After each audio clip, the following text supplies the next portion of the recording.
اعوذ باللہ من الشیطان الرجیم بسم اللہ الرحمن الرحیم رب اشرح لی صدری ویسر لی امری واحلل عقدۃ من لسانی یفقہوا قولی۔ السلام علیکم ورحمۃ اللہ وبرکاتہ۔ سورۃ الانعام، پچھلے سبق میں ہم نے پڑھا تھا کہ مشرکین عرب کا دوسرا سوال یا اعتراض یہ تھا کہ اگر تم سچے رسول ہو تو تمہارے ساتھ فرشتے کیوں نہیں اترتے ہیں؟ یعنی مشرکین عرب کا تیسرا جو اعتراض تھا وہ یہ تھا کہ رسول بشر نہیں ہو سکتے۔ پھر اگلے رکوع میں شرک کی نفی اور دلائل بھی بیان کیے گئے۔ آسمان و زمین میں بادشاہت اللہ کی ہے اور وہی ان دونوں اور دیگر تمام چیزوں میں اختیار رکھنے والا ہے۔ آج ہم لوگ آیت نمبر 17 سے 25 تک کریں گے۔ وَإِن يَمْسَسْكَ اللَّهُ بِضُرٍّ فَلَا كَاشِفَ لَهُ إِلَّا هُوَ وَإِن يَمْسَسْكَ بِخَيْرٍ فَهُوَ عَلَى كُلِّ شَيْءٍ قَدِيرٌ۔ اور اگر اللہ آپ کو نقصان پہنچانا چاہے تو اس کے سوا کوئی اور اسے دور نہیں کر سکتا، اور اگر نفع پہنچانا چاہے تو ہر چیز اس کی قدرت میں ہے۔ وَإِن يَمْسَسْكَ اللَّهُ بِضُرٍّ، اور اگر پہنچائے تجھ کو اللہ کوئی نقصان یعنی کوئی تکلیف، کوئی ضرر، چاہے وہ جسم میں ہو یا مال میں ہو یا اولاد میں ہو یا امن و امان میں، فلا کاشف لہ الا ہو، تو نہیں کوئی کھولنے والا مگر وہی۔ کاشف کا معنی کھولنے والا یعنی ہٹانے والا۔ جب تم پر اللہ کی طرف سے کوئی تکلیف آتی ہے تو اس کو کوئی بھی نہیں ہٹا سکتا، کوئی بھی مگر خود اللہ۔ وَإِن يَمْسَسْكَ بِخَيْرٍ، اور اگر پہنچے تجھ کو کوئی خیر، کوئی بھلائی، خیر کیا ہے؟ ضرر کی ضد ہے۔ اگر تمہیں کوئی بھلائی پہنچے فَهُوَ عَلَى كُلِّ شَيْءٍ قَدِيرٌ، تو وہ ہر چیز پر قدرت رکھنے والا ہے۔ تو اس سے یہ پتہ چلتا ہے کہ نفع اور نقصان سراسر اللہ کے ہاتھ میں ہے، اور یہ جو تقدیر پر ایمان لانا ہے نا، وہ دراصل انسان کو بہت سے دکھوں سے، بہت سے غموں سے نجات دے دیتا ہے۔ انسان کے اندر خوف ختم ہو جاتا ہے، غم بھی ختم ہو جاتا ہے۔ یعنی ہمارے دلوں میں کس چیز کا خوف ہوتا ہے؟ وہ ہوتا ہے مستقبل کا، اور غم ماضی کا۔ تو یہ ساری چیزیں جو ہے ختم ہو جاتی ہے۔ مستقبل کا خوف، یہ ڈر لگا رہتا ہے انسان کو کہ اگر ایسا ہوگا تو کہیں میں بیمار نہ پڑ جاؤں، یا یہ سوچتے ہیں کہ اگر ایسا نہیں ہوتا تو ایسا ہو جاتا، اگر وہ کچھ نہیں کرتا تو میرا جاب نہیں جاتا، یا فلاں نے بیٹی کے رشتے میں باندھ دیا ہے بیٹی کے رشتے کو۔ یہ سارے جو توہمات ہے، یہ سب تقدیر پر ایمان کم ہونے کی وجہ سے لوگوں کے اندر ہوتی ہے۔ یعنی لوگ یہ سوچتے ہیں کہ اگر میں ایسا کروں تو ایسا ہو جائے گا، تو یہ سارے جو ہے غموں سے نجات پا لیتا ہے انسان، اور پھر اللہ کے سوا کوئی ان تکلیفوں کو دور نہیں کر سکتا۔ تو ہم لوگوں کی طرف اگر کوئی چیز، جیسے کوئی تکلیف ہمارے پاس آتی ہے یا ہم کسی مصیبت میں گھر جاتے ہیں، تو پھر ہم کسے دیکھتے ہیں؟ اپنے عزیزوں کو یا اپنے قریبی لوگوں کو دیکھتے ہیں کہ وہ ہمیں کوئی فائدہ پہنچا دیں، جبکہ اللہ کے سوا کوئی فائدہ نہیں پہنچا سکتا، اور نقصان اللہ کے سوا کوئی نہیں پہنچا سکتا۔ حضرت ابن عباس رضی اللہ عنہ کہتے ہیں کہ میں آپ کے پیچھے تھا، یعنی سواری پر، تو آپ صلی اللہ علیہ وسلم نے فرمایا، اے لڑکے، میں تجھ کو چند کلمات بتاتا ہوں، ان کو یاد رکھنا، اللہ تجھے محفوظ رکھے گا۔ تو اللہ کو یاد رکھ، پس تو اسے اپنے سامنے پائے گا۔ یعنی جب کچھ مانگنا ہو اللہ ہی سے مانگو، جب مدد کی ضرورت ہو اسی سے مدد مانگو، اور جان رکھو اگر تمام جہان مل کر تمہیں کچھ نفع پہنچانا چاہے تو صرف اتنا پہنچا سکتے ہیں جتنا اللہ چاہے گا، اور اگر تمام دنیا کے لوگ مل کر تمہیں کوئی نقصان پہنچانا چاہیں تو بس اتنا ہی پہنچا سکتے ہیں جتنا اللہ چاہیں گے۔ یعنی اللہ تعالیٰ نے جب قسمت لکھ دیا تو قلم اسی وقت اٹھا لی گئی اور کاغذ خشک ہو گئی، لہٰذا لوگوں کا ڈر دل سے نکال دینا چاہیے۔ اور ہم صبح شام جو فجر کی نماز میں اور مغرب کی نماز میں، فرض نماز کے بعد جو دعا مانگتے ہیں، وہ دعا کیا ہے؟ لا مانع لما اعطیت ولا معطی لما منعت ولا ينفع ذا الجد ومنک الجد۔ کیا مطلب ہے اس کا؟ اس کا مطلب ہے کہ لا مانیہ یعنی کوئی روک ہی نہیں سکتا، لما آتیتا جس کو تو دے، ولا موتیہ اور کوئی دے نہیں سکتا، لما منعتا جس کو تو روک دے، ولا ینفع ذا الجد منک الجد اور کسی بھی بزرگی والے کی بزرگی فائدہ نہیں دے سکتی تیری بزرگی کے سامنے۔ تو اس آیت سے جو ہمیں سب سے بڑا سبق ملتا ہے وہ ہے توحید پر، یعنی اللہ پر توکل ہمارا بہت زیادہ بڑھ جاتا ہے۔ یعنی کوئی بھی عمل ہم یہ نہیں سوچنا چاہیے کہ اگر میں نے ایسا کیا تو ایسا ہو جائے گا، بلکہ اللہ نے جو آپ کی قسمت میں لکھ دی ہے ہونا وہی ہوگا۔ آیت نمبر 18 وَهُوَ الْقَاهِرُ فَوْقَ عِبَادِهِ وَهُوَ الْحَكِيمُ الْخَبِيرُ وہ اپنے بندوں پر غالب بھی ہیں اور بے حد حکمت والا اور نہایت باخبر ہے۔ وَهُوَ الْقَاهِرُ فَوْقَ عِبَادِهِ اور وہ غالب ہیں اپنے بندوں پر۔ یہاں پہ قاہر جو ہے قہر سے ہے، یعنی غلبے سے، اس کا مطلب ہے غلبہ۔ فوق عبادہ اپنے بندوں پر۔ کون سے بندے؟ ہم سب کو پتہ ہے کہ بندے جو ہیں وہ 3 طرح کے ہوتے ہیں۔ ایک تو عام بندے جس میں تمام بندے شامل ہیں، جیسے مسلم نان مسلم سبھی، اور ایک ہوتے ہیں خاص بندے جس میں مومن ہیں، اور ایک اس کے جو بندے ہوتے ہیں وہ خاصم خاص ہوتے ہیں، یعنی جس میں جو پیغمبر ہوتے ہیں، جس کو اللہ تعالیٰ پیغمبری کے لیے چنتا ہے۔ تو یہاں پر اللہ اپنے بندوں پر غلبہ رکھتا ہے۔ کن بندوں پر؟ سب بندوں پر، یعنی تمام بندوں پر عام ہے۔ وَهُوَ الْحَكِيمُ الْخَبِيرُ اور وہ حکمت والا ہے، خبر رکھنے والا ہے۔ اور حکیم کا لفظ کس سے ہے؟ حکم سے یا احکام سے؟ حکم جیسے حکم دیا جاتا ہے، اور احکام ہوتا ہے مضبوط کرنا، اور پھر اس میں حکمت بھی شامل ہے۔ یعنی اللہ تعالیٰ کے جتنے بھی حکم ہیں، جیسے فرض کیجئے کہ اللہ تعالیٰ نے جو بھی احکامات دیے ہیں کہ چاہے وہ کوئی بھی عبادات کے سلسلے میں ہے کہ اللہ نے کہا کہ آپ فجر کے وقت 2 رکعت فرض پڑھیے، ظہر کے وقت 4 رکعت فرض پڑھیے، تو کیوں اللہ نے 2 اور 4 کہا؟ اس کے پیچھے بھی بہت حکمت ہوگی جو ہمیں نہیں پتہ۔ تو اللہ کے ہر حکم میں حکمت ہے۔ اور اب آپ دیکھیے کہ چاہے وہ کونی ہو اللہ کے حکم یا شرعی ہو۔ شرعی جیسے کہ آپ کائنات میں ہی دیکھیے، آپ ایک پودا کو دیکھیے، اس میں آپ ایک پتے کو ہی لے لیجئے، پتے کا ڈیزائن دیکھیے، اس کا کلر دیکھیے، اللہ تعالیٰ نے اس کو ویسے ہی ڈیزائن میں کیوں بنایا یا کلر میں کیوں بنایا؟ تو اس کے پیچھے بھی حکمت ہوگی۔ ہمیں پتہ ہے کہ پتے جو ہے وہ ہماری فضا کو صاف کرتے ہیں، آکسیجن پرووائڈ کرتے ہیں ہمیں، یہ تو آج سائنس نے بتایا، اور اس سے بھی زیادہ نہ جانے کتنی مصلحتیں ہوں گی یا کتنی حکمتیں ہوں گی جو قیامت تک ایک کے بعد ایک کھلتی چلی جائیں گی۔ تو اللہ کے ہر کام میں حکمت ہے۔ اسی لفظ سے بنتا ہے حکیم۔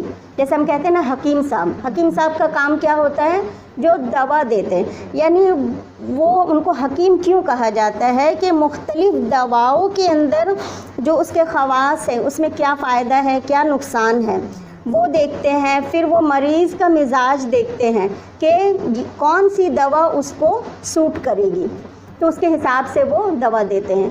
تو یہ حکیم سے بھی ہو سکتا ہے، اور پھر حاکم سے جو فیصلہ نافذ کرنے والا ہے۔ تو یہاں پہ الحکیم کے جو ہے بہت سے میننگ ہیں۔ تو اللہ تعالیٰ کے ہر جو احکامات ہوتے ہیں یا ہر فیصلے میں جو ہوتے ہیں وہ حکمت پر مبنی ہوتے ہیں۔ اس کے بعد ہے خبیر۔ خبیر کا مطلب کیا ہے؟ خبر رکھنے والا، یعنی بہت زیادہ باخبر ہے۔ خبیر کہتے ہیں اس کو جو صرف ظاہر نہیں باطن کا بھی علم رکھتا ہے۔ پھر اگلی آیت میں ان کے اشکال کا جواب دیا گیا ہے۔ آیت نمبر 19 قُلْ أَيُّ شَيْءٍ أَكْبَرُ شَهَادَةً قُلِ اللَّهُ شَهِيدٌ بَيْنِي وَبَيْنَكُمْ وَأُوحِيَ إِلَيَّ هَذَا الْقُرْآنُ لِأُنذِرَكُمْ بِهِ وَمَنْ بَلَغَ أَئِنَّكُمْ لَتَشْهَدُونَ أَنَّ مَعَ اللَّهِ آلِهَةً أُخْرَى قُلْ لَا أَشْهَدُ قُلْ إِنَّمَا هُوَ إِلَٰهٌ وَاحِدٌ وَإِنَّنِي بَرِيٌّ مِّمَّا تُشْرِكُونَ آپ کہہ دیں سب سے بڑھ کر کس کی گواہی ہے؟ آپ کہہ دیں اللہ کی، جو میرے اور تمہارے درمیان گواہ ہے۔ مجھ پر یہ قرآن اتارا گیا ہے تاکہ میں اس کے ذریعے تم کو اور جس کو قرآن پہنچے ان سب کو ڈراؤں۔ کیا تم لوگ گواہی دیتے ہو کہ اللہ کے ساتھ دوسرے معبود بھی ہیں؟ میں تو اس کی گواہی نہیں دیتا۔ آپ کہہ دیں وہی ایک معبود ہے اور میں تو تمہارے شرک کرنے سے بیزار ہوں۔ یہاں پہ مکہ والے جو ہے آپ صلی اللہ علیہ وسلم کو اپنی رسالت کی شہادت پیش کرنے کو کہتے تھے کہ آپ پروف لائیے، یعنی دلیل لائیے، اپنا کوئی گواہ لائیے کہ آپ رسول ہیں۔ تو اللہ تعالیٰ کہہ رہے ہیں قل، آپ کہہ دیجئے ایو شیئن، کون سی چیز، شے کیا ہوتی ہے؟ ہر وہ چیز جو وجود رکھتی ہے اس کو شے کہتے ہیں۔ قل ایو شیئن، کون سی چیز اکبر زیادہ بڑی ہے، شہادتاً، شہادت میں، شہادت دینے کے لیے سب سے بڑا گواہ کون ہے، یعنی سب سے بڑی شہادت کس کی ہے؟ وہ کہتے تھے کہ گواہ لاؤ۔ انہیں گواہی دینے سے پہلے کیا کہا گیا؟ سب سے بڑا گواہ ہے کون؟ انسانوں کی گواہی تو دیکھیے، اللہ کی گواہی اور انسانوں کی گواہی میں بہت فرق ہوتا ہے۔ انسان تو بھول بھی سکتا ہے یا وہ غلط بیانی سے بھی کام لے سکتا ہے، لیکن اللہ کی گواہی جو ہے وہ مضبوط گواہی ہے، یعنی اللہ کی گواہی سے معتبر کسی کی گواہی ہو ہی نہیں سکتی۔ تو کہہ دیجئے سب سے بڑی گواہی کس کی؟ قل اللہ، کہہ دیجئے اللہ کی، اللہ گواہ ہے۔ شہید بینی و بینکم، میرے اور تمہارے درمیان۔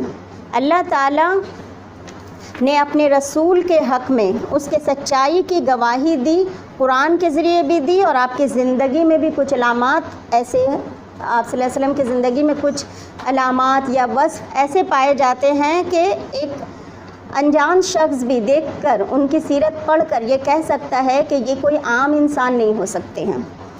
جیسے آپ کا خلق بے مثال تھا، ویسے کوئی انسان آج تک آیا ہی نہیں، یعنی تمام انسانوں سے مختلف۔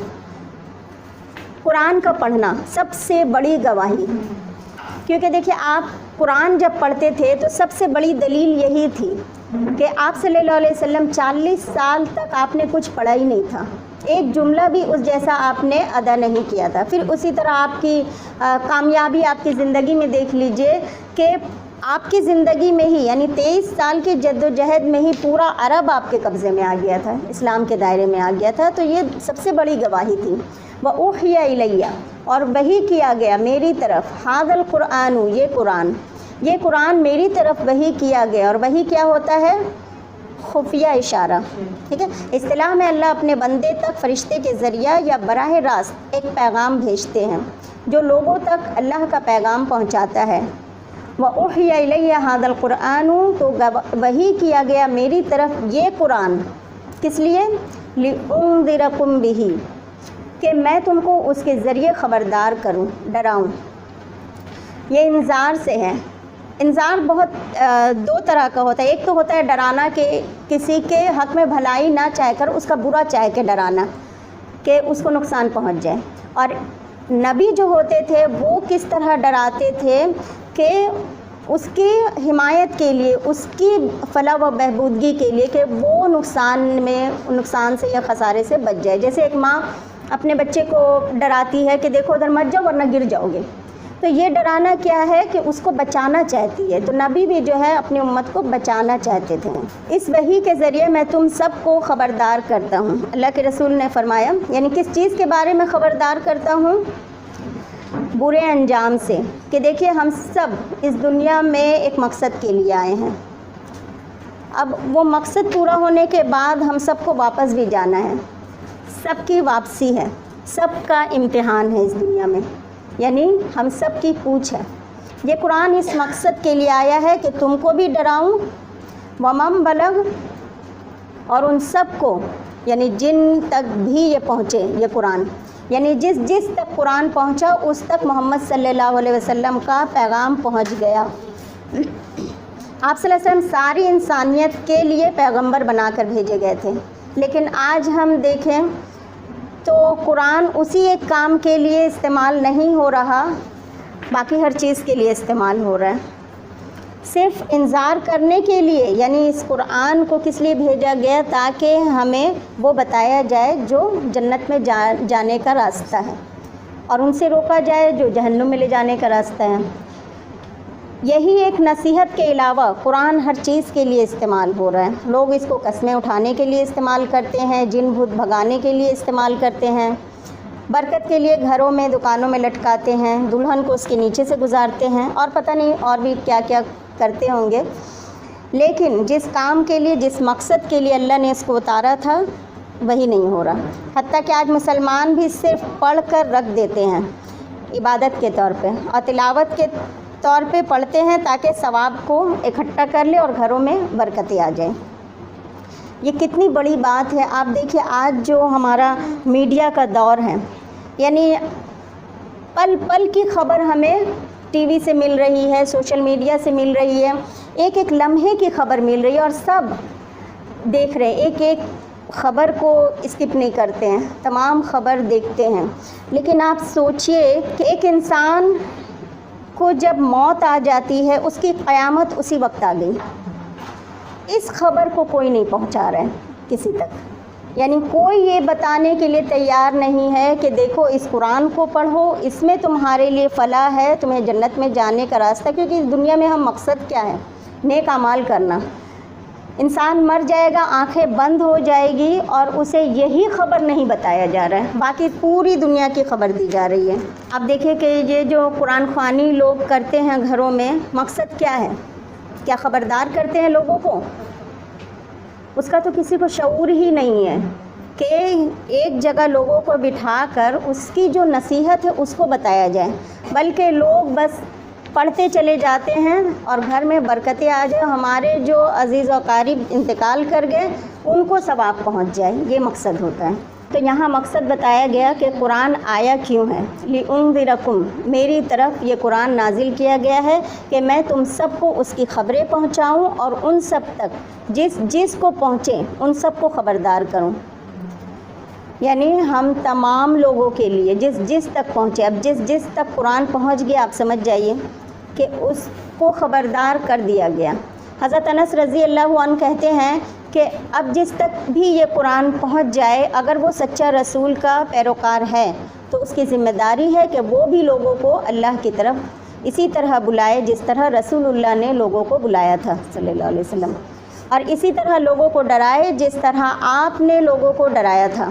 وَأُوحِيَ إِلَيَّ هَذَا الْقُرْآنُ لِأُنذِرَكُمْ بِهِ وَمَنْ بَلَغَ أَئِنَّكُمْ لَتَشْهَدُونَ، کیا پھر تم گواہی دیتے ہو ان مع اللہ آلہۃ اخری، کہ اللہ کے سوا کوئی اور الہ بھی ہے، یعنی ایک طرف اللہ کی شہادت اور دوسری طرف تمہاری گواہی کہ تم نے اللہ کے سوا اوروں کو شریک کر رکھا ہے۔ قُلْ لَا أَشْهَدُ، کہہ دیجئے میں تو شہادت نہیں دیتا۔ قُلْ، کہہ دیجئے إِنَّمَا إِلَٰهٌ وَاحِدٌ، کہ وہ تو ایک ہی الہ ہے، وَإِنِّي بَرِيٌّ، إِنَّنِي بَرِيٌّ، اور بے شک میں بری ذمہ ہوں، مما تشرکون، اس سے جس کو تم شریک ٹھہراتے ہو۔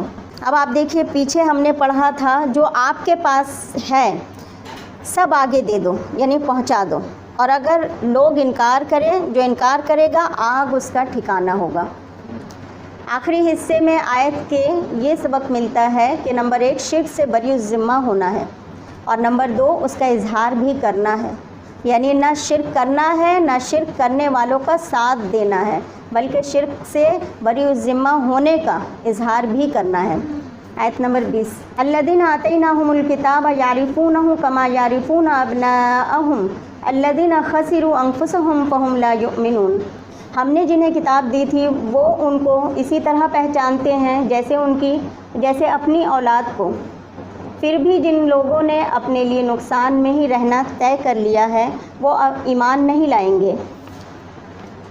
آیت نمبر 20 ہے، الذین آتیناہم الکتاب یعرفونہ کما یعرفون ابناءہم الذین خسروا انفسہم فہم لا یؤمنون، الذین وہ لوگ، کون لوگ؟ یہود و نصارہ، آتیناہم دی ہم نے ان کو، الکتاب کتاب، اور کتاب سے مراد یہاں تورات اور انجیل ہے۔ یعرفونہ وہ پہچانتے ہیں اس کو، کس کو؟ نبی صلی اللہ علیہ وسلم کو، یہاں ہو کی ضمیر جو ہے یا تو کتاب کی طرف بھی جا سکتی ہے، نبی صلی اللہ علیہ وسلم کی طرف بھی جا سکتی ہے، یا پھر اللہ تعالیٰ کی توحید کی طرف بھی جا سکتی ہے۔ تو وہ پہچانتے ہیں اس کو، یعنی نبی صلی اللہ علیہ وسلم کو، کما جس طرح کے یعرفون، وہ پہچانتے ہیں ابناءہم، اپنے بیٹوں کو۔ ابنا ابن کی جمع ہے، یعنی جس طرح دوسرے لوگوں کے بچوں میں سے اپنے بچے اور خاص طور پر بیٹوں کو لوگ پہچانتے ہیں، اسی طرح وہ نبی صلی اللہ علیہ وسلم کو پہچانتے ہیں۔ اور جیسا کہ ہمیں پتہ ہے کہ ان کی کتابوں میں آپ صلی اللہ علیہ وسلم کے اوصاف و خصائص اور صفات کا ذکر ملتا ہے، اور وہ ایسے نبی کے منتظر بھی تھے کہ لیکن جب نبی صلی اللہ علیہ وسلم تشریف لائے تو ضد اور ہٹ دھرمی کی وجہ سے انہوں نے آپ کا انکار کیا۔ فرمایا کہ اصل وجہ انکار کی یہ نہیں کہ یہ آپ کو پہچان نہیں رہے ہیں، بلکہ وجہ کیا ہے؟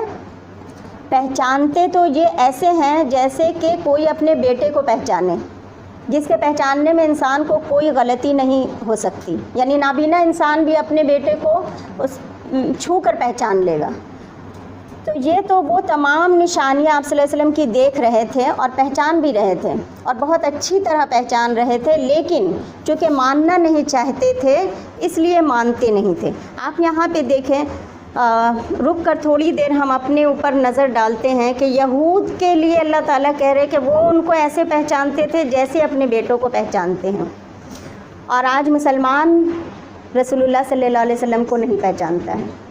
حقیقت میں دیکھا جائے کہ اگر پہچانتا انسان اسی کو ہے جس سے محبت کرتا ہے، اور محبت اسی سے کرتا ہے جس کے ساتھ رہتا ہے، جس سے ہر وقت رابطہ ہوتا رہتا ہے، جس سے کمیونیکیٹ ہوتا ہے۔ اولاد کو کے بارے میں اللہ نے کیوں مثال دی؟ کیونکہ اولاد کو بچپن سے ہم اپنے ساتھ رکھتے ہیں، اسے کمیونیکیٹ کرتے ہیں، اس کی دیکھ بھال کرتے ہیں، اس سے محبت ہوتی ہے۔ لیکن رسول اللہ صلی اللہ علیہ وسلم سے کتنی محبت ہے؟ یہ کون رسول ہیں؟ یہ وہ رسول ہیں جو کہ کل قیامت میں ہر طرف نفسی نفسی، انبیاء اکرام کریں گے نفسی نفسی، یعنی میری جان۔ جب آپ قیامت کے حالات پڑھیے گا تو رونگٹے کھڑے ہو جائیں گے کہ چاہے وہ ابراہیم علیہ السلام ہو، چاہے وہ موسیٰ علیہ السلام ہو، چاہے شعیب علیہ السلام ہو، چاہے عیسیٰ علیہ السلام ہو، ہر کوئی اس وقت صرف نفسی نفسی کہیں گے۔ یہاں تک کہ روایت میں آتا ہے کہ ایک بیٹا اپنی ماں کے پاس جائے گا اور وہ کہے گا کہ مجھے ایک نیکی کی ضرورت ہے۔ ماں کہے گی کہ تم کون ہو؟ میں تو تم کو نہیں پہچانتی، میں نے تو تم کو جنا ہی نہیں ہے۔ باپ بیٹے کے پاس جائے گا، بیٹا کہے گا کہ میں آپ کو نہیں پہچانتا، آپ کون ہیں۔ بہت دور سے ایک آواز آ رہی ہوگی، امتی امتی امتی۔ لوگ جب جائیں گے تو دیکھیں گے کہ ہمارے رسول صلی اللہ علیہ وسلم اپنی امت کی فکر میں پڑے ہیں، اور وہ اپنی امتی امتی کہہ رہے ہیں۔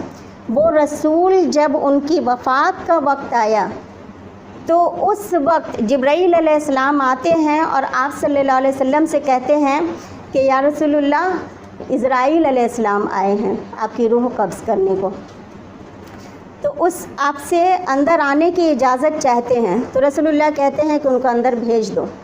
اسرائیل علیہ السلام کو دیکھتے ہیں، پھر رسول اللہ نظر دوڑاتے ہیں جبرائیل علیہ السلام کی طرف، یعنی ان سے پوچھ رہے ہیں کیا میں چلا جاؤں؟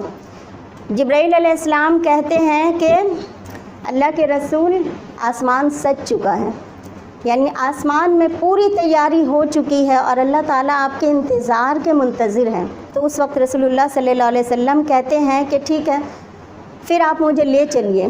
مگر اللہ تعالیٰ، آپ سوچئے کہ اسرائیل علیہ السلام وہاں سے واپس آسمان میں جاتے ہیں اور واپس آ کر کہتے ہیں کہ اللہ کے رسول، اللہ تعالیٰ نے جواب دیا ہے کہ ہم آپ کی امت کے معاملے میں آپ کو خوش کر دیں گے۔ اس وقت رسول اللہ صلی اللہ علیہ وسلم کی بات کیا ہوتی ہے؟ آپ کیا کہتے ہیں کہ میں اس وقت تک خوش نہیں ہوں گا جب تک میرا ایک امتی بھی جہنم سے میں نہ نکال لوں۔ ہر امتی میرا جب تک جنت میں نہ چلا جائے، میں اس وقت تک رضامند نہیں ہوں گا۔ وہ رسول کو آج ہم کتنا پہچانتے ہیں؟ سال میں ایک دفعہ 12 ربیع الاول کو۔ یہ تو آپ سوچیں، جہاں ماں باپ کترا جائیں گے، جہاں اولاد ماں باپ کو نہیں پہچانے گی، یہ رسول ہمارے کام آئیں گے۔ یہی ہمیں ہدایت کا راستہ انہوں نے ہی دکھایا۔ آج ہم کیسے ان کا شکر ادا کریں؟ کیا ہم ان کو بلا کے دعوت دے سکتے ہیں اپنے گھروں میں کہ آپ آئیے ہم آپ کو دعوت دیتے ہیں؟ ہم ان کا احسان کیسے نبھا سکتے ہیں؟ بس یہی ہے کہ ہم ایک ہی طریقہ ہے، اور وہ طریقہ میں آپ سے شیئر کرنا چاہوں گی کہ ہم جتنا زیادہ اللہ کے رسول صلی اللہ علیہ وسلم کی سیرت کو پڑھیں، سیرت کو ایک بار نہیں بار بار پڑھیں، بار بار سنیں، ان سے محبت پیدا ہوگی۔ اللہ کے رسول کی حدیثوں کو پڑھیں، ان کی سنتوں پر عمل کریں، تب جا کر ہم امتی ہونے کا حق ادا کریں گے۔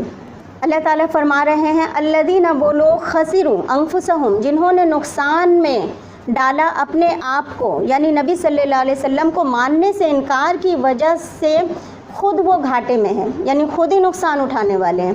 فہم لا یؤمنون، وہ مانیں گے نہیں، وہ ماننے والے ہیں ہی نہیں۔ جو انسان اپنے انجام کے بارے میں جو سوچتا نہیں، وہ اس کو ہدایت ملتی بھی نہیں ہے پھر۔ تو خسارہ نقصان کو کہتے ہیں۔ تو انہوں نے کیا نقصان کیا؟ یعنی اللہ کی طرف سے ان کو جو جنت ملنے والی تھی اس کو انہوں نے لوز کر دیا، یہ نقصان کیا اس انکار کی وجہ سے۔ فہم لا یؤمنون، تو وہ نہیں مانیں گے، یعنی نشانیاں دیکھنے کے باوجود بھی غرور اور تکبر کی وجہ سے مان کر نہیں دیتے۔ جیسے ان میں جو لوگ مسلمان ہوئے وہ کس طرح نبی صلی اللہ علیہ وسلم کو پہچانتے تھے، جیسے عبداللہ بن سلام جو مسلمان ہوئے، حضرت عمر رضی اللہ عنہ نے ان سے سوال کیا کہ اللہ تعالیٰ نے قرآن پاک میں یہ خبر دی ہے کہ تم لوگ نبی کو ایسا پہچانتے ہو جیسے اپنی اولاد کو، تو اس کی کیا وجہ ہے؟ تو عبداللہ بن سلام نے جواب دیا کہ ہاں، ہم آپ کو اللہ تعالیٰ کے بیان کردہ اوصاف سے ایسے ہی پہچانتے ہیں جو ہماری کتابوں میں موجود ہے، یعنی ان کی کتابوں میں لکھا ہوا تھا، بخلاف اپنی اولاد کے، یعنی کہ ہم اپنے اولاد پہ تو شبہ کھا سکتے ہیں لیکن نبی صلی اللہ علیہ وسلم کو پہچاننے میں ہم کبھی شبہ نہیں کر سکتے، یعنی اس طرح وہ پہچانتے تھے نبی صلی اللہ علیہ وسلم کو۔ اچھا، ایک چیز بہت سمجھنے والی ہے کہ یہودیوں نے رسول اللہ صلی اللہ علیہ وسلم کا انکار کیوں کیا؟ میسج کی وجہ سے یا پھر میسنجر کی وجہ سے؟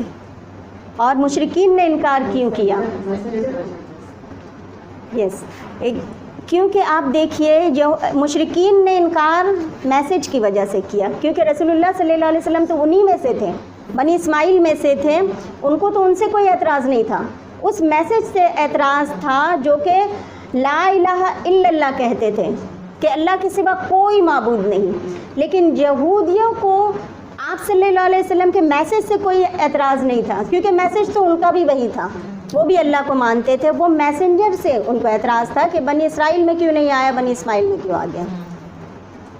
تو حضرت زید بن ثابت کہتے ہیں جو اہل کتاب میں سے ہیں، انہوں نے تورات اور انجیل کے بیان کردہ اوصاف ہی کے ذریعے پہچانا آپ صلی اللہ علیہ وسلم کو، یعنی ان کو تورات پڑھ کر ان کو تمام صفت جو ہے سیم لگی، صرف ایک کی تصدیق نہیں ہوئی۔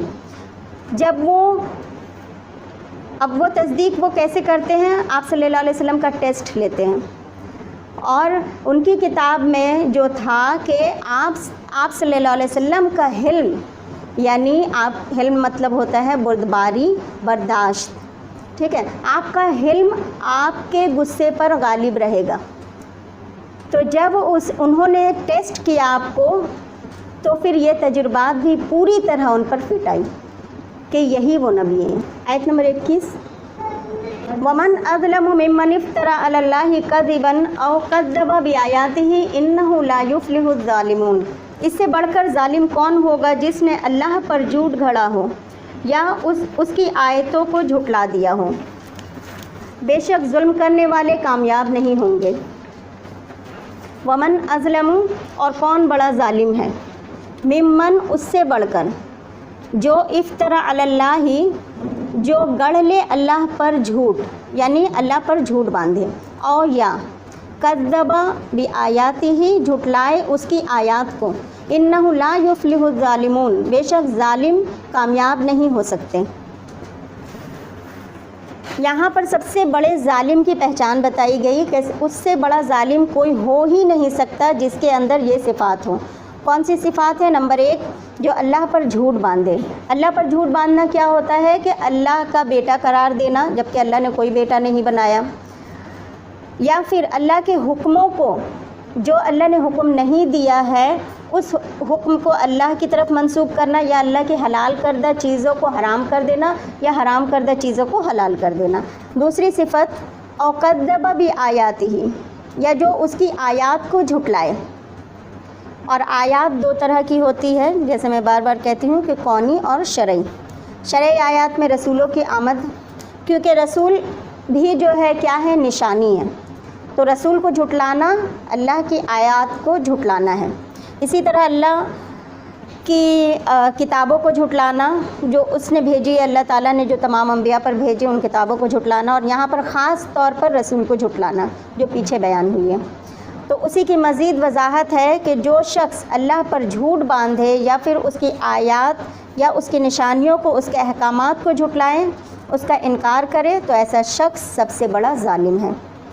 اللہ کے بعد سب سے بڑا جھوٹ رسول پر باندھنا، یعنی جو کوئی رسول پر کوئی ایسی بات منسوب کر دے جو رسول نے کہی نہیں ہے، یہ ہے رسول پر سب سے بڑا جھوٹ باندھنا۔ جیسے موضوع حدیث یا کوئی ایسی بات جو بنا تحقیق یہ کہہ دی جاتی ہے کہ یہ اللہ کے رسول کی حدیث ہے۔ تو اللہ کے رسول صلی اللہ علیہ وسلم فرماتے ہیں کہ جو میرے بارے میں جان بوجھ کر جھوٹ گڑے وہ اپنا ٹھکانہ جہنم میں بنا لے۔ تو ایک جھوٹ تو ہو گئی اللہ پر جو سب سے بڑی جھوٹ ہے، پھر نبی پر جیسے موضوع حدیث گڑھنا، اور اس کے بعد پھر عام بندوں پر، اور اب عام بندوں میں بھی خاص کر کے علماء اکرام پر جھوٹ گڑنا اس کے بعد ہے، یعنی علماء اکرام کے تعلق سے کوئی ایسی بات منسوب کرنا جو ان کے فرشتوں کو بھی پتہ نہیں ہے۔ اس کے بعد عام انسانوں پر کوئی تہمت لگانا، بہتان لگانا۔ تو یہ ساری چیزیں جو ہے بہت بڑا گناہ ہے، اور ویسے بھی دیکھیں جھوٹ خواہ وہ کسی سے بھی منسوب کیا جائے، فرمایا ایسا شخص ظالم ہے جو اس کی آیات کو جھٹلائے۔ انہو، بے شک وہ، لا یفلح، نہ فلاح پائیں گے۔ اور فلاح کیا ہوتی ہے؟ کامیاب۔ فلاح سے مراد مکروہ سے بچ نہیں سکیں گے، یعنی لا یفلح مکروہ سے بچ نہیں سکیں گے اور مطلوب پا نہیں سکیں گے۔ تو یہاں ظالم سے مراد کون ہے؟ جھوٹے لوگ، بے شک نہیں کامیاب ہو سکیں گے الظالمون، ظالم لوگ۔ لیکن ہم دیکھتے ہیں کہ ایسے جھوٹے لوگ جو ہے دنیا میں بہت پھولتے اور پھلتے ہیں، ان کو کوئی تکلیف نہیں ہمیں نظر آتی ہے دنیا میں۔ یعنی قرآن کہتا ہے کہ جھوٹے کامیاب نہیں ہو سکتے، مگر روزمرہ زندگی میں ہم دیکھتے ہیں کہ جھوٹے لوگوں کا بول بالا ہے، یعنی بڑے سے بڑا فائدہ اٹھا کر وہی نکل جاتے ہیں اور کامیاب بھی ہو جاتے ہیں، اور بڑے بڑے بینکوں کو بھی خالی کر دیتے ہیں، جیسے آج ہماری حکومت جس کی بنیاد ہی جھوٹ پر ہے۔ لیکن یہ کامیابی جو ہمیں نظر آ رہی ہے، یہ جو دنیاوی کامیابی ہے، یہ ان کے لیے ڈھیل ہے تاکہ وہ اور غلط کام کریں اور زیادہ ان کی پکڑ کی جائے۔ تو کبھی کبھی کوئی مومن یہ نہیں کہہ سکتا کہ جھوٹ میں فائدہ ہے، کیونکہ آپ دیکھیے کہ جھوٹ کو بار بار ریپیٹ کرنے سے اگر 100 بار آپ بول دیں تو پھر وہ جھوٹ سچ لگنے لگتی ہے۔ آیت نمبر 22، وَيَوْمَ نَحْشُرُهُمْ جَمِيعًا ثُمَّ نَقُولُ لِلَّذِينَ أَشْرَكُوا أَيْنَ شُرَكَاؤُكُمُ الَّذِينَ كُنتُمْ تَزْعُمُونَ۔ اور وہ وقت یاد کیے جانے کے لائق ہے جس دن ہم سبوں کو جمع کریں گے، پھر ہم شرک کرنے والوں سے کہیں گے تمہارے وہ شریک کہاں ہیں جنہیں تم عبادت کے لائق باور کیا کرتے تھے۔ وَيَوْمَ نَحْشُرُهُمْ جَمِيعًا، اور یاد کرو وہ دن جب ہم اکٹھا کریں گے ان کو۔ حشر کا معنی سمیٹنا، اکٹھا کرنا ہوتا ہے۔ اور ان کو کن کو؟ کافروں کو، ان کے معبودوں کو، سارے انسانوں کو۔ یہاں پہ اللہ نے کہا جمیعاً، یعنی سب کے سب کو، یعنی قیامت کے دن کی طرف اشارہ ہے کہ قیامت کے دن ہم سب کو ایک جگہ جمع کر لیں گے۔ ثم نقول، پھر ہم کہیں گے للذین اشرکوا، ان لوگوں سے جنہوں نے شرک کیا، این شرکاؤکم، کہاں ہے تمہارے شریک، کہاں ہے تمہارے معبود۔ جن کو تم اللہ کے مقابل شریک ٹھہراتے تھے، الذین وہ جو کنتم تزعمون تھے تم زوم رکھتے یعنی دعویٰ کرتے کیا کہ وہ ہمارے خدا ہیں۔ اللہ تعالیٰ کہہ رہے ہیں کہ قیامت کے دن ہم سب کو ان کے معبودوں کے سمیت ہم جمع کر لیں گے۔ اور کتنے عرصے کا دن ہے قیامت کے دن؟ 50,000 سال کا، یعنی یہ جو حشر ہوگا یہ 50,000 سال کے برابر، اور لوگ کیا کریں گے؟ کھڑے رہیں گے، یعنی سارے لوگ کھڑے ہیں، حساب کتاب کا انتظار کر رہے ہیں، کیونکہ حساب کتاب تو فوراً شروع ہوگی نہیں، اس لیے بار بار دیکھیے اس آیت میں ثم کا استعمال کیا گیا ہے۔ حشر سے سوال تک کا دن جو ہوگا وہ ایک لامتناہی دن ہوگا، یعنی اتنا لمبا عرصہ ہوگا، اور اس عرصے میں جو ہے لوگ کھڑے کھڑے اتنے پریشان ہو جائیں گے۔ آپ دیکھیے دنیا میں جب ہم کہیں پہ لائن لگاتے ہیں تو جب لائن بہت لمبی ہو جاتی ہے تو ہم کیا کہتے ہیں؟ چھوڑ دیتے ہیں، اب کل آ کر لائن لگائیں گے، یعنی کل آ جائیں گے، یعنی تھوڑی دیر ہم انتظار میں کھڑے نہیں ہونا چاہتے۔ تو وہاں پہ جب لوگ اپنے ہی گناہوں کے پسینے میں سر تک ڈوب جائیں گے اور گرمی کا وہ عالم ہوگا کہ سورج سر کے اوپر ہوگا، تو کس طرح وہ انتظار ہوگا۔ اس حشر والے دن سب سے پہلا جو حساب ہوگا تو کس کا ہوگا؟ ایمان والوں کا۔ ان کو حساب کا وقت کیسا لگے گا؟ جیسے فرض نماز کی طرح۔ یہ ایمان والوں کے بارے میں ہے کہ ان کے لیے حساب کا وقت بہت مختصر ہو جائے گا۔ اب جب لوگ اتنی دیر انتظار کریں گے تو لوگوں سے برداشت نہیں ہوگا، پھر وہ کیا کریں گے کہ پلان کریں گے کہ ہم لوگ چلتے ہیں تمام انبیاء کے پاس۔ اگر انبیاء اللہ سے ریکویسٹ کریں گے تو اللہ تعالیٰ ضرور مان جائیں گے، تو تمام جائیں گے ایک ایک نبی کے پاس کہ آپ اللہ سے سفارش کیجئے کہ ٹھیک ہے اگر ہم نے گناہ کیا ہے، ہم جو بھی ہے تو ہمیں جہنم میں اللہ ڈالیں گے، جہنم میں ڈال دیں، مگر حساب کتاب تو شروع ہو، یہ انتظار ہم سے نہیں ہو رہا۔ تو تمام ایک ایک پیغمبر یہاں تک کہ نبی صلی اللہ علیہ وسلم کے پاس جائیں گے، ہر پیغمبر کے پاس جائیں گے تو تمام پیغمبر اپنے گناہ کو یاد کر کے ہمت نہیں کریں گے کہ ہم اللہ کے سامنے عرضی دیں، تو تمام کہیں گے کہ نہیں، اپنے بعد کے پیغمبر کے پاس بھیجیں گے۔ ابراہیم علیہ السلام کہیں گے کہ نہیں آپ جائیے موسیٰ علیہ السلام کے پاس، موسیٰ علیہ السلام کہیں گے کہ نہیں میں نے ایک قبطی کو مار دیا تھا تو میں اللہ کے سامنے نہیں جا سکتا، موسیٰ علیہ السلام کہیں گے آپ عیسیٰ علیہ السلام کے پاس۔ تو اس طرح تمام پیغمبروں کے پاس ہوتے ہوتے جب نبی صلی اللہ علیہ وسلم کے پاس جائیں گے پھر آپ سجدے میں جائیں گے، تو اہل ایمان کا وقت جو ہے اللہ تعالیٰ جب نبی صلی اللہ علیہ وسلم سجدے میں جائیں گے تو اس وقت اللہ تعالیٰ اتنی محبت سے رسول اللہ صلی اللہ علیہ وسلم کی طرف مخاطب ہوں گے اور کہیں گے کہ آپ کو جو مانگنا ہے آپ مانگیے، آپ اپنا سر اٹھائیے، یعنی آپ سجدے سے اپنا سر اٹھائیے۔ تو اس وقت رسول اللہ صلی اللہ علیہ وسلم کے طفیل حساب کتاب شروع ہوگی تو کفار بھی مان لیں گے اس وقت رسول اللہ صلی اللہ علیہ وسلم کو، یعنی ان کی وہ عزت اور اکرام ہوگی جو مقام محمود رسول اللہ کو ملے گا۔ اسی لیے یہ جو دعا ہے اذان کی اس کو میننگ کے ساتھ پڑھیے کہ کفار بھی ان کو اس وقت مانیں گے۔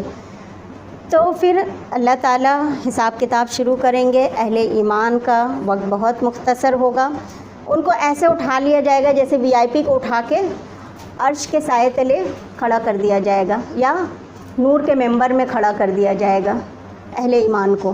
پھر وہ جو ہے تمام لوگوں کو اللہ تعالیٰ جو ہے جمع کر دیں گے۔ اسی لیے یہاں پہ دیکھیں کہ تمام اہل ایمان کو جب اللہ تعالیٰ سب سے پہلے موقع دیں گے اور ان کو جو ہے الگ کر دیں گے تو یہ صالحین ہے، جتنے نیک لوگ ہیں، تمام انبیاء اکرام جو دعائیں مانگا کرتے تھے، کیا دعا مانگا کرتے تھے کہ یا رب تو ہمیں صالحین کے ساتھ اٹھا، یعنی ہمیں نیک لوگوں کے ساتھ اٹھا۔ اب یہاں پر پھر ثم کیا معنی دیتا ہے؟ پھر ایک زمانہ گزرے گا، یعنی انتظار کرتے ہوں گے، پھر ہم ان کی طرف متوجہ ہوں گے، ان کا حساب لیں گے، پھر ہم ان سے پوچھیں گے ہاں بھائی بتاؤ اب کیا تمہارا اعمال نامہ دکھاؤ۔ اللہ تعالیٰ پھر ان کو موقع دیں گے، جن کو تم پوچھتے تھے، جو تمہارے شریک تھے، جو تمہیں چھڑائیں گے، تمہارا یہ عقیدہ تھا، لاؤ ان کو، کہاں ہے تمہارا دعویدار، جن پہ تم زوم کیے بیٹھے تھے۔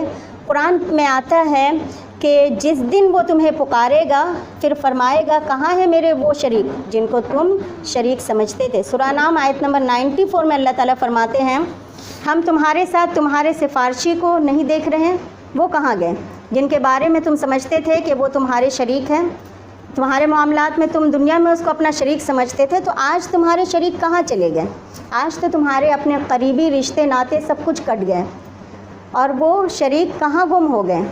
آیت نمبر 23 ثم لم تکن فتنتهم الا ان قالوا واللہ ربنا ما كنا مشرکین۔ پھر ان کا فریب یہ ہوگا کہ وہ کہیں گے خدا کی قسم جو ہمارا معبود ہے ہم تو شرک نہیں کرتے تھے۔ انہوں نے کیا کہا؟ ثم لم تکن فتنتهم، پھر انتظار کریں گے، یعنی دیکھیں گے ادھر ادھر ڈھونڈیں گے، اس کو پکاریں گے اس کو پکاریں گے، کوئی کہیں سے بھی نہیں ملے گا ان کو، تو کیا کریں گے؟ ثم لم تکن فتنتهم، نہ ہوگا ان کا جواب۔ یہاں پہ فتنتهم ہے، اس کو یہ فتنہ سے ہیں، یعنی فتنہ مراد ہے۔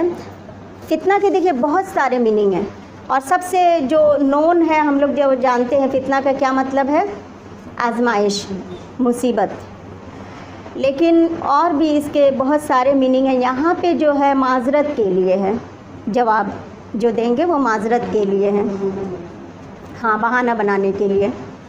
تو اور بھی فتنہ کے بہت سارے میننگ ہیں، جیسے ہے فساد کے، کفر کے معنی میں ہے، اور عذاب کے معنی میں ہے، دکھ کے معنی میں ہے، تو یہ سارے میننگ جو ہے فتنہ کے لیے آتے ہیں۔ لیکن عذر کے معنی میں بھی جو یہاں پہ استعمال ہوا ہے، بہانہ کرنا، معذرت کرنا، حجت کرنا، تو ان کا جو جواب ہوگا وہ کیا ہوگا؟ الا ان قالوا، مگر یہ کہ وہ کہیں گے واللہ، قسم اللہ کی، ربنا، جو رب ہے ہمارا، ما کننا مشرکین، ہم تو شرک نہیں کرتے تھے، یعنی ان کا جو جواب جھوٹ پر مبنی ہوگا، تو اس جھوٹے جواب کو فتنہ کہا گیا ہے۔ یہاں پہ اس جواب کو جھوٹا کیوں کہا گیا؟ وہ دنیا میں تو شرک کر رہے تھے، اور وہاں جا کر کہیں گے کہ ہم تو شرک نہیں کرتے تھے۔ جیسے دنیا میں وہ جھوٹ کے عادی تھے، وہاں بھی اسی طرح جھوٹ سے کام لیں گے۔ اور یاد رکھیں کہ جھوٹا جواب جو ہوتا ہے وہ دراصل خود ہی ایک فتنہ ہے۔ اس آیت میں بہت بڑا سبق ہے ہم سب کے لیے۔ مثلاً بعض اوقات دنیا میں انسان جو ہے اپنے عقائد میں دھوکے کا شکار ہوا رہتا ہے، یعنی باطل پر مبنی عقیدہ اختیار کیے رہتا ہے، یا پھر شرک میں ملوث رہتا ہے۔ مثلاً بہت سے انسان جو ہے شرک کرتا رہتا ہے۔ اب لوگ سمجھتے ہیں کہ وہ دنیا میں تو آج لوگ سمجھ رہے کہ وہ بالکل صحیح ہے، میں جو کر رہی ہوں، اگر بدعت کر رہی ہوں یا میں کسی باطل عقیدے میں ہوں بالکل صحیح ہوں، یا جو شرک کر رہا ہے وہ اپنے آپ کو صحیح سمجھ رہا ہے۔ لیکن مرنے کے بعد کوئی، اب لوگوں کا یہ بھی عقیدہ ہے نا، بہت سارے لوگ سوچتے ہیں کہ مرنے کے بعد کوئی حساب کتاب نہیں ہے، کوئی قیامت نہیں۔ جیسے مشرکین مکہ کی کیا سوچ تھی؟ وہ آخرت پر بیلیو نہیں رکھتے تھے۔ تو اگر وہ سوچ رہے ہیں کہ آخرت ہونی نہیں ہے، قیامت ہونی نہیں ہے، اور جو انسان آخرت پر یقین نہیں رکھتا تو دنیا میں پھر وہ اعمال سے غافل رہے گا، تو اس لیے دنیا میں وہ اعمال کرے گا ہی نہیں اور وہ اس پہ مطمئن رہے گا۔ تو کیا ان کے لیے یہ آزمائش نہیں ہے؟ کیونکہ جیسے ہی اس کی آنکھیں بند ہوگی تو وہ کیا دیکھے گا جو اس نے سوچا بھی نہیں ہوگا۔ تو یہ بہت بڑا فتنہ ہے۔ دنیا میں جھوٹ کے عادی ہوتے ہیں، وہ یہ بھولے ہوئے ہوتے ہیں کہ ان کا رب ان کو جان رہا ہے، تو قیامت میں بھی وہی عادت ان کو پڑی ہوئی ہوتی ہے، اور ان کو کوئی شرم نہیں آئے گی کہ وہ اتنا بڑا جھوٹ اللہ رب العزت کے سامنے بولے گا۔ آیت نمبر 24 انظر کیف کذبوا علی انفسہم وضل عنہم ما کانوا یفترون۔ ذرا دیکھو تو صحیح کس طرح اپنے آپ پر جھوٹ بولیں گے، اور جن کے خدا ہونے کی جھوٹ بات وہ کیا کرتے تھے وہ سب ان سے غائب ہو چکے ہوں گے۔ یہاں پہ آیت کا انذار بھی دیکھیے کہ کس طرح سے اللہ تعالیٰ فرما رہے ہیں انظر، دیکھو۔ کس کو کہا جا رہا ہے؟ دیکھو آپ صلی اللہ علیہ وسلم کو۔ تو ابھی تو یہ دن آیا نہیں، لیکن اللہ تعالیٰ کیوں کہہ رہے ہیں کہ دیکھو؟ یعنی کوئی چیز سامنے ہے ہی نہیں تو پھر کیوں کہا جا رہا ہے کہ دیکھو؟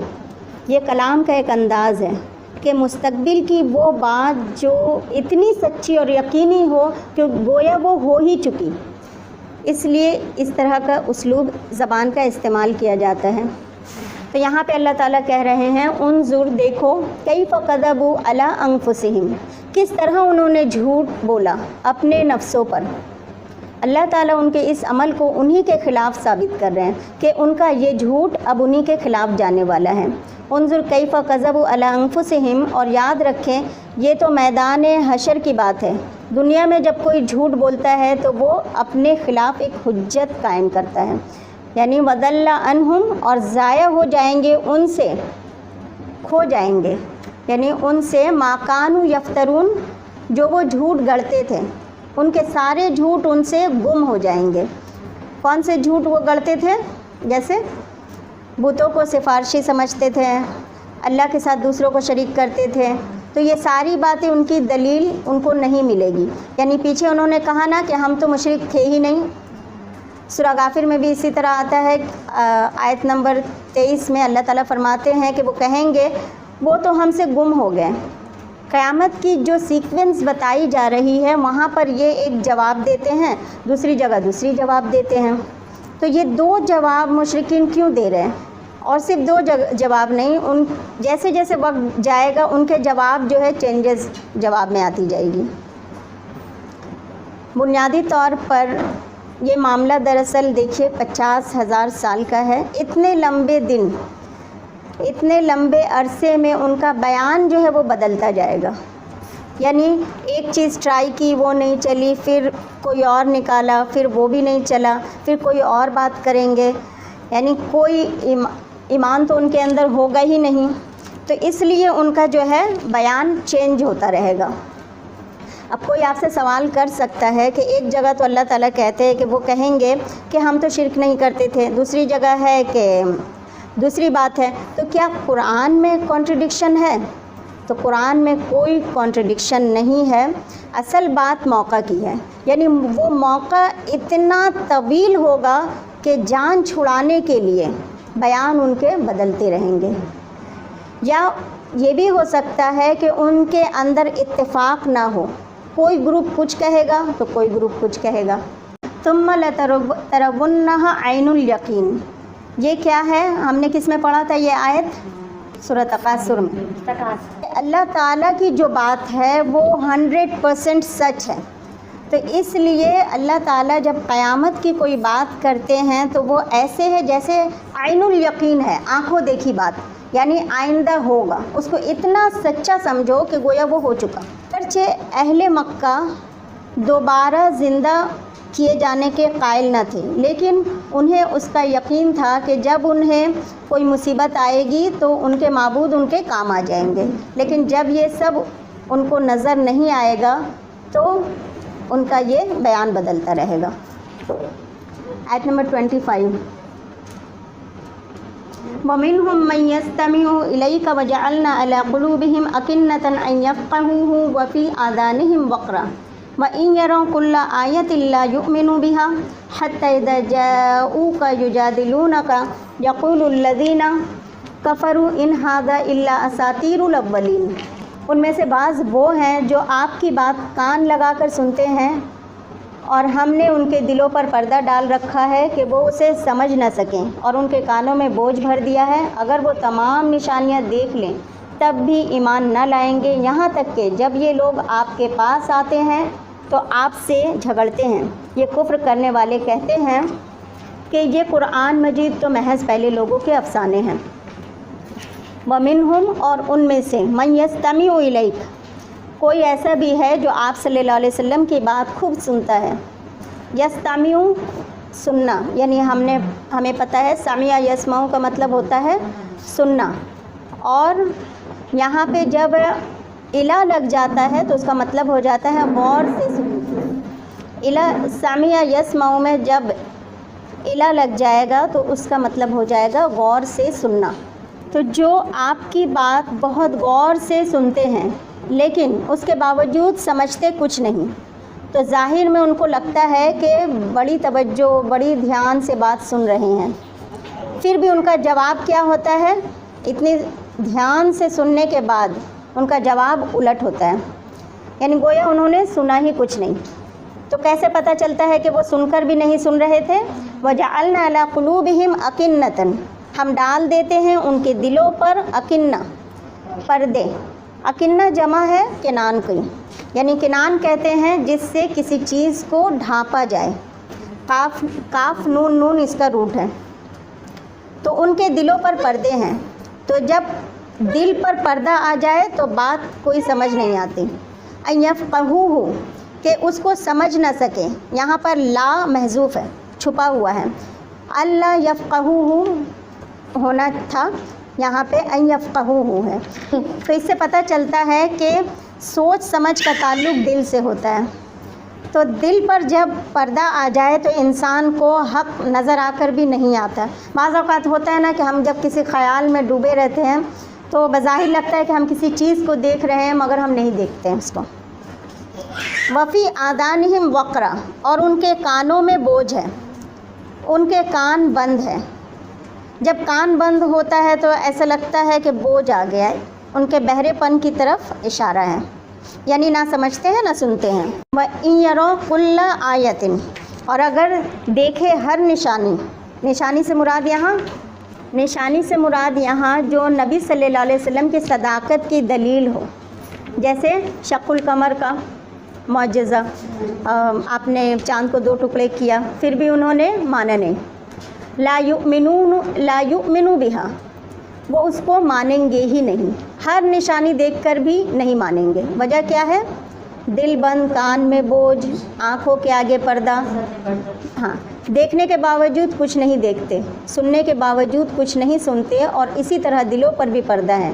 ایسا نہیں کہ قرآن اس کو نہیں سنایا جا رہا ہے، یہ لوگ آپ کی مجلسوں میں بھی آتے تھے، لیکن کسی کے بھی دل پر پردہ کب آتا ہے؟ کب آپ کو سامنے پڑی چیز نظر نہیں آتی؟ جب آپ کو اس چیز پہ انٹرسٹ نہ ہو، آپ دلچسپی کا اظہار نہ کریں۔ اب دیکھیں یہ چیز جو ہے کہ ان کی مجلسوں میں آنا، یہ تو ہم نے مدنی صورتوں میں پڑھا تھا کہ اہل کتاب آیا کرتے تھے، کیونکہ وہ منافق تھے اور وہ چونکہ اسلامی حکومت ہو گئی تھی تو تھوڑا سا چاپلوسی کرنے کے لیے وہ آیا کرتے تھے۔ لیکن مکہ میں تو ایسی بات نہیں تھی، مکہ میں تو وہ لوگ ظلم و ستم کرتے تھے، لیکن پھر یہاں پہ کیوں کہا جا رہا ہے کہ آپ کی مجلسوں میں آتے تھے لیکن سنتے تھے لیکن مانتے نہیں تھے؟ وجہ اس کی یہ ہو سکتی ہے کہ مکہ میں بھی جب اسلام جو ہے پھیلنے لگا تو آتے ہیں نا کہ ہر گھر سے جو ہے ہر جوان جو ہے، بچے اور جوان جو ہے اسلام کی طرف راغب ہونے لگے۔ تو اب بوڑھوں کو کوئی کچھ سوجا نہیں، اب وہ کیا کرتے کہ اپنے بچوں کے لیے یا تھوڑی سی ماحول کریٹ کرنے کے لیے مجلسوں میں چلے جاتے، سنتے، یعنی وہ فیصلہ کر کے ہی بیٹھتے تھے کہ ماننا تو نہیں ہے، یعنی یوں ایک طرح سے سمجھ لیں کہ فیصلہ پہلے کر لیتے ہیں، مقدمہ بعد میں دائر کرتے ہیں۔ تو ان کی محفلوں میں جاتے ہیں، سنتے ہیں، لیکن ان کو بعد میں یہی کہہ کے اٹھتے ہیں کہ ماننا تو ہے ہی نہیں۔ حتی اذا جاؤک، یہاں تک کہ جب آپ صلی اللہ علیہ وسلم کے پاس آتے ہیں، یجادلونک، آپ صلی اللہ علیہ وسلم سے جدال کرتے ہیں، جھگڑا کرتے ہیں۔ کیا جھگڑا کرتے ہیں؟ یقول الذین کفروا، کہتے ہیں وہ لوگ جنہوں نے کفر کیا، کیا؟